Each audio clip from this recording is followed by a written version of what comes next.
Hello, today I'll tell you about a case that shook Argentina.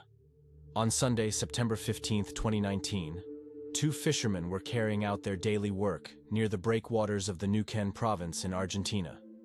On that day, they approached the Lime River.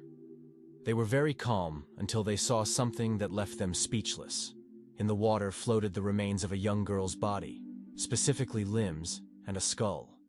Concerned, the fishermen decided to call the authorities, who quickly arrived at the scene. Officers immediately recalled Laura Lopez, a young girl from the town of Platier, who had disappeared less than 3 days before. However, her body was unrecognizable. They couldn't be sure it was her, so the police continued to survey the area, trying to find any clues to establish the victim's identity. Not far away in the same river, they found a completely torn fabric bag, leggings, and underwear. The girl had not only been murdered, but had clearly been subjected to sexual assault. Upon discovering the clothing, the police called Laura's relatives and asked if they could recognize it. The officers were unaware that during the investigation, it would be revealed that the method of the crime was even more horrific than what they had initially discovered. Laura Lopez was born on November 11, 2000, in the city of Platier, Argentina. Her older sisters, Melissa and Damaris, who were 18 years old at the time of her birth, adored her immensely from the very first day. When Laura was only 3 years old, her mother passed away, and all 3 siblings were left in the care of their father. Although the father initially worked hard to support the family, he succumbed to alcoholism after a few years.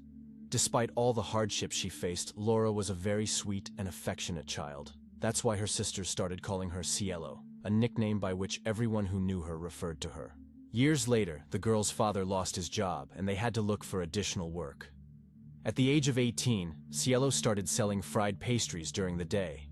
Then, in the evening, she attended high school, and in her free time from studies, she took care of her nieces and nephews. She was very close to completing school and dreamed of finding a good job to restore financial stability to her family. Unfortunately, something happened that prevented this from occurring.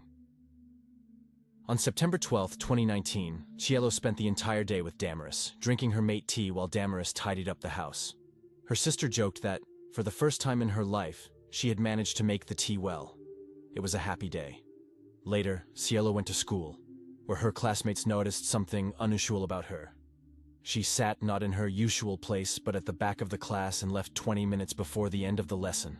Around 11:30 p.m., Cielo returned home and met up with a friend. They spent some time chatting, having a few drinks, and taking selfies for social media.